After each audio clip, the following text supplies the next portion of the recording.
Pierre Hillard, bonjour. Vous êtes docteur en sciences politiques, spécialiste en relations internationales, des affaires européennes et du mondialisme. Vous êtes essayiste, auteur de Minorité et régionalisme dans l'Europe fédérale des régions, la décomposition des nations européennes, la marche irrésistible du nouvel ordre mondial, ainsi que l'auteur de nombreux articles dans le Figaro notamment. Tout d'abord, si vous le voulez bien, nous allons faire un tour des élections qui se sont déroulées tout au long de l'année 2012. À propos de la Russie, quelle analyse faut-il faire de ce troisième mandat obtenu par Vladimir Poutine ? C'est une manière de conserver les intérêts mondialistes de la Russie dans un cadre mondialiste général.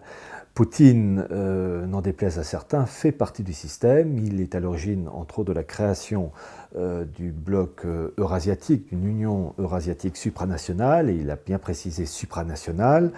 Donc ça rentre parfaitement dans cette volonté de se hausser au-dessus des intérêts des États.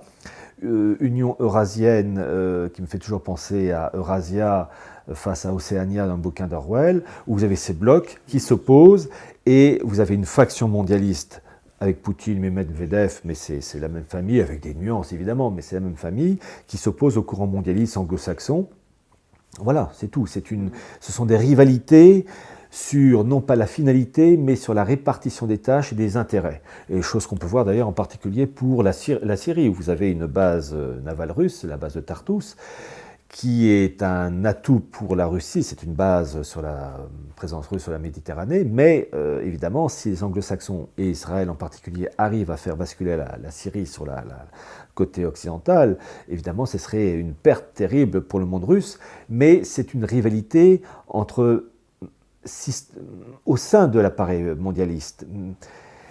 Comment peut-on croire que la Russie communiste de 1917 à 1990-91, révolution de 1917, qui a été voulue par les oligarques anglo-américains. Il suffit de lire, comment il s'appelle, Anthony Sutton, qui a parfaitement expliqué le rôle de Wall Street et de la City dans cette affaire. Comment peut-on croire que le système qui était vicié et vicieux, comme disait Pie XI, communisme, un système intrinsèquement pervers.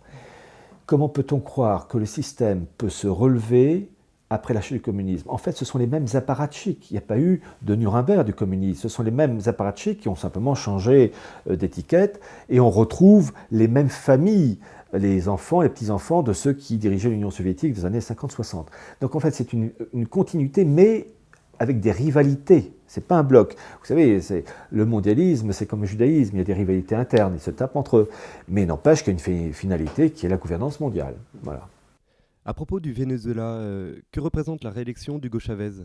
Est-il un obstacle contre ce mondialisme ? Alors le mondialisme a différentes branches. Vous avez en fait deux grosses branches. Vous avez le mondialisme libéral avec toutes ses nuances, avec Rockefeller. Et puis vous avez le mondialisme à la sauce gauche, marxiste, avec tous les degrés. Et en fait, ils reposent tous les deux sous le principe de l'internationalisme. Je rappelle toujours le titre du chapitre 27 des mémoires de David Rockefeller, internationaliste et fier de l'être. Internationaliste, c'est le maître mot des mondialistes, que ce soit le mondialiste libéral alors Rockefeller ou bien encore les altermondialistes. Et en fait, je déçois souvent, mais Chavez fait partie de ces mouvements mondialistes. Il a d'ailleurs participé à la création du bloc sud-américain, l'UNASUR, dont l'objectif est de créer un parlement sud-américain, une monnaie sud-américaine, mais avec l'orientation plus ou moins à gauche. Le mondialisme a besoin, dans son évolution, d'opposition. Non pas de nature, mais d'opposition pour faire avancer le système. Mondialisme de gauche face au mondialisme libéral, et ça permet de donner une idée d'alternance.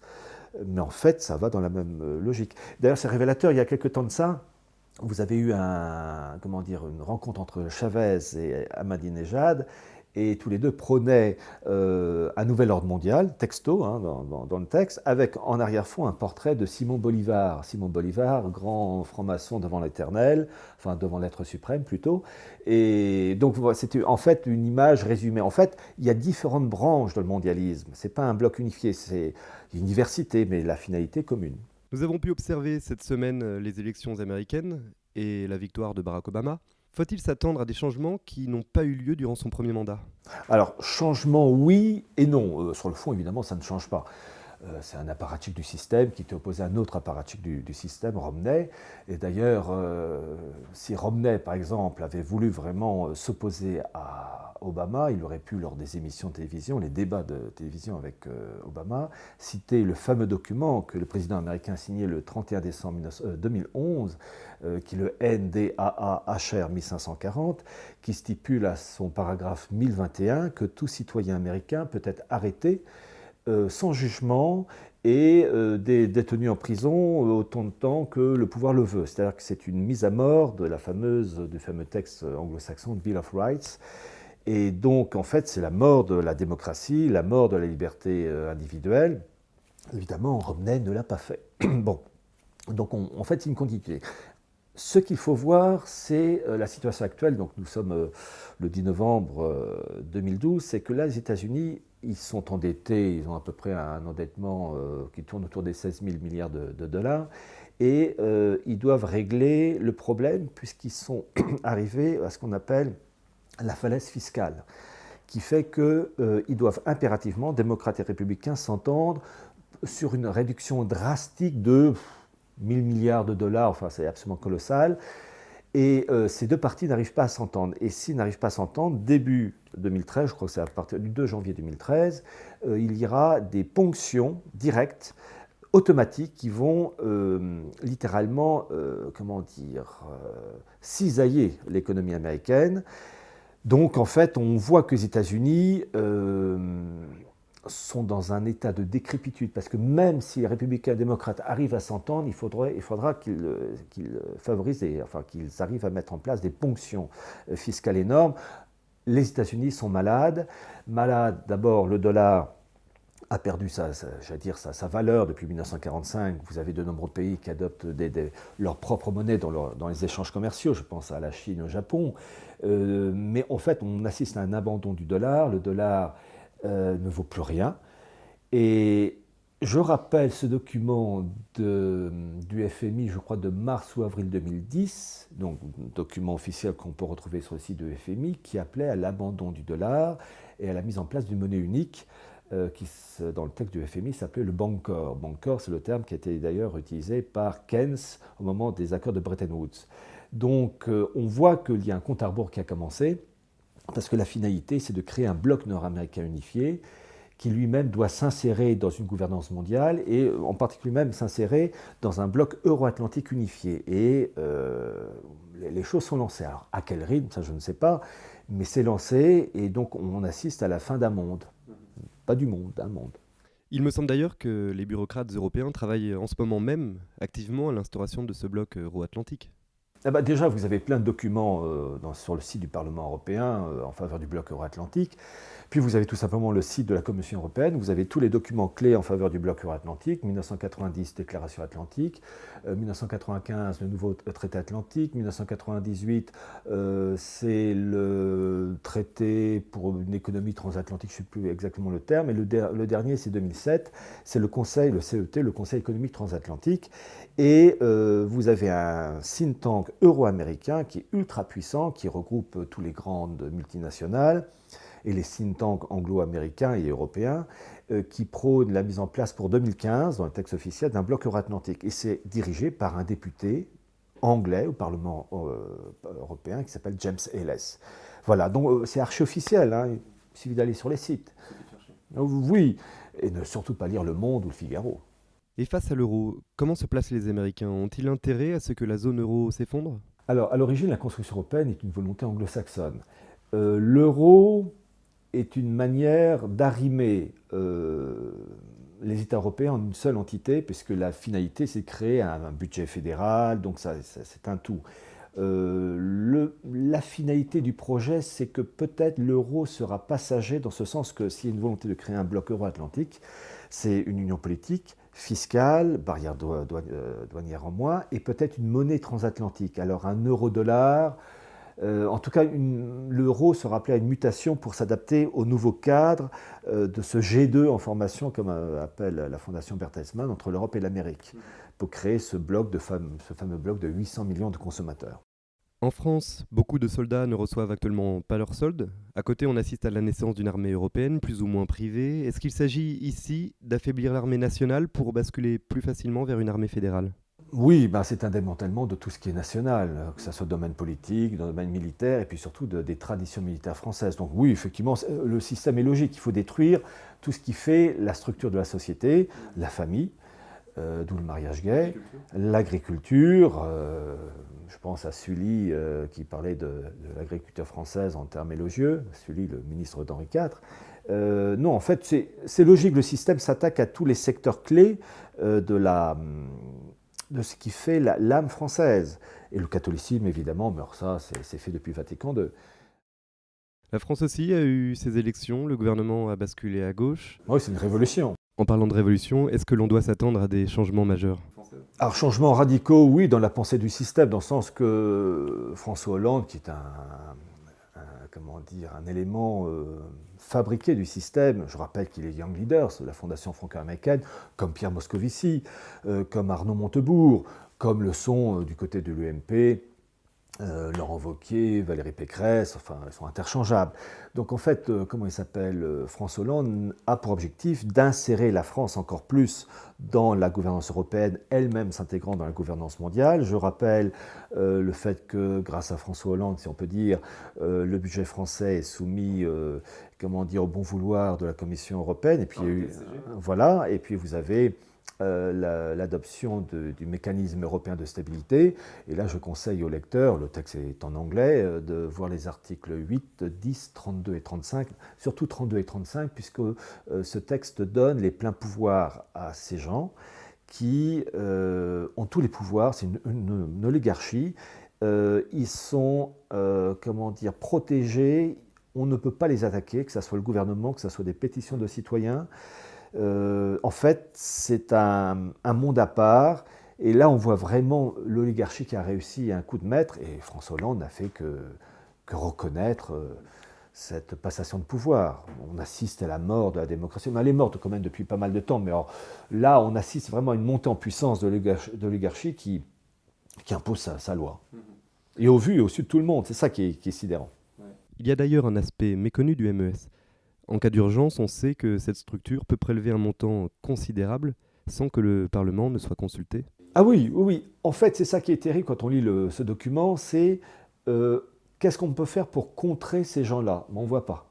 Et on ne peut pas les poursuivre en justice, on ne peut pas perquisitionner les bâtiments, je crois que c'est au Luxembourg où se trouve le siège, on ne peut rien faire. C'est-à-dire que vraiment, c'est le Kremlin au Luxembourg.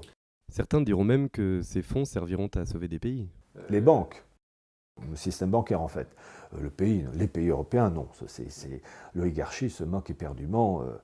Regardez la Grèce. La Grèce est un parfait laboratoire et en fait l'objectif c'est d'assurer, enfin je pense toujours à ce monument Georgia Guystone qui dit qu'il faut une humanité réduite à 500 millions d'habitants. En fait, beaucoup de pays ne pèse pas lourd. Vous savez, ça fait penser à ces films de science-fiction où vous avez la cité ultra moderne, ultra protégée, et puis tout autour, une sorte de comment dire, de zone urbaine sauvage, de gens qui survivent d'une manière atroce et dans des conditions... Là, c'est un peu pareil. C'est-à-dire qu'en fait, vous avez le même procédé au niveau des États européens.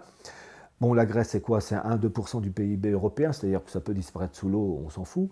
D'un point de vue, je vais dire, purement économique, j'entends. Pour le reste, ce sera embêtant. Donc, en fait, il y a des pays ou des peuples qui peuvent disparaître, qui peuvent végéter. À quoi bon? Ils ne servent à rien, ils ne sont pas rentables. Il y a eu récemment des élections régionales en Espagne, en Belgique. Est-ce que les résultats de ces élections s'inscrivent dans ce processus de décomposition des nations que vous avez identifié dans votre livre Minorité et régionalisme? C'est exactement dans la ligne droite. En fait, vous avez 3 niveaux. L'Union européenne qui monte en puissance, les États qui sont vidés de leur pouvoir régalien, battre monnaie, etc. Et les régions qui acquièrent une autonomie de plus en plus grande, politique, fiscale, administrative, etc. Et ces régions traitent directement avec l'Union européenne sans passer par la case nationale. Ce qui fait qu'à la fin, l'État-nation ou l'État tout court est pris entre le marteau et l'enclume, entre l'Europe et les régions. À cela s'ajoute que tous les textes européens favorisent la régionalisation, et en fait ce sont des textes germano-européens parce que l'Allemagne est à l'origine de l'élaboration de tous ces documents. Donc en fait on assiste à, comment dire, à une désintégration des États, et je précise une chose, certes vous avez la Flandre avec Bardewever qui a d'ailleurs parfaitement résumé la situation en disant que la Belgique, il a dit la Belgique s'évaporera entre l'Europe et les régions. C'est parfaitement résumé, c'est exactement ça le processus. Mais vous avez pareil donc avec la Catalogne, vous avez le référendum prévu en Écosse en 2014, mais en fait ce principe touche toutes les régions en Europe, et en particulier françaises, parce que vous avez François Hollande, lors d'un discours début novembre les États généraux de la démocratie locale, qui souhaite donner la gestion des fonds structurels aux régions. Ce qui fait que des régions qui n'ont pas d'identité ethnique prononcée, Rhône-Alpes ou Centre, vont pouvoir gérer directement cette manne financière directement avec Bruxelles. En fait, on assiste à la naissance d'une féodalité, et avec des variations inévitablement de niveau de vie. Parce que évidemment, vous aurez des régions riches comme l'Alsace qui auront des possibilités d'assurer un niveau de vie plus intéressant à leurs habitants que l'Auvergne. D'ailleurs, je rappelle que les nouveaux tracés ferroviaires de SNCF évitent l'Auvergne. Donc on voit déjà l'évolution industrielle de cette région. Donc malheur à ceux qui vont vivre dans ces régions économiquement décalées. Et en plus, le projet européen, c'est de favoriser l'autonomie des régions, leur indépendance tôt ou tard, mais aussi de remodeler ce corps européen en associant des régions entre elles, de part et d'autre, des frontières devenues obsolètes. Et vous avez ce qu'on appelle les eurorégions, Alsace, Pays de Bade, vous avez l'eurorégion Pyrénées-Méditerranée avec la Catalogne, bien le Languedoc-Roussillon. Donc en fait, on assiste à une mise à mort des pays, les eurorégions étant d'une certaine manière les départements de l'Union européenne. En fait, c'est le principe révolutionnaire de 89, on avait mis des départements à la place des provinces, mais maintenant c'est le même principe à une échelle supérieure. Le principe de 89 continue. Est-ce que vous pensez qu'il faut s'attendre à des élections de même type en Bretagne, en Corse ou ailleurs en France ? Alors, pour le moment, non. Mais il faut savoir que lorsque vous avez eu vous savez, en temps de Raffarin, Premier ministre, vous avez eu des élections en Corse pour assurer, alors c'était en 2003, 2004, je ne sais plus exactement la date, donner des droits supérieurs à la Corse avec, comment dire, la création d'un parlement corse doté de pouvoirs supérieurs, etc. Et en fait, toutes ces mesures avaient été élaborées en liaison entre les dirigeants corses et des dirigeants allemands d'instituts comme le CMI, c'est le Centre européen des minorités, et la fédération, enfin l'UFCE, qui est l'Union fédéraliste des communautés ethniques européennes, aux îles Åland, qui sont des îles finlandaises avec une minorité suédoise, et il y avait tous les représentants corses et les dirigeants allemands pour mettre en place ces choses qui ont été vues et rejetées finalement par ce référendum en 2003-2004. Donc on voit qu'il y a vraiment une mainmise des instances européennes et germaniques dans le processus d'éclatement des États. Pierre Hélard, est-ce que la situation va s'améliorer ? Alors, en fait, on est en état de cancer avancé. On est arrivé à un degré où finalement tout va s'écrouler. Et le renouveau est possible que dans le malheur. C'est-à-dire que c'est toujours dans le malheur qu'on reconnaît les gens courageux. Les gens, tant qu'ils ont le frigo à peu près rempli, ils ne changeront pas. Il faut des choses concrètes. C'est-à-dire qu'on bouffe quoi ce soir? Il n'y a rien. On se chauffe comment? T'as un gros pull, j'espère. Et puis dans la rue, c'est la guerre civile. Voilà, des choses, j'appelle toujours ça la réunion de Mad Max et la guerre du feu réunie. C'est-à-dire des choses primaires et avec les moyens, les méthodes modernes actuelles. Et c'est toujours dans le malheur qu'il y a une chance. Mais il faut que le système actuel saute. Et il ne peut sauter que dans le malheur. C'est-à-dire que lorsque... Dans la douleur. Oui, il faut que les gens comprennent. Et lorsque vous aurez des millions de personnes, ventre creux, qui auront compris, qui chercheront à se faire la peau de nos pseudo-élites, là, il y a peut-être une chance de changement. Pour le moment, il n'y a rien. De toute manière, le changement véritable ne se fera que dans le malheur. C'est triste à dire, je m'en passerai. Sincèrement. Donc, vous attendez à des voilà. De là à vous dire à quel rythme, je suis incapable de vous dire, mais ce n'est pas dans 20 ans. Monsieur Hélard, je vous remercie d'avoir choisi Rhodes pour cet entretien. Je vous dis à très bientôt. Merci.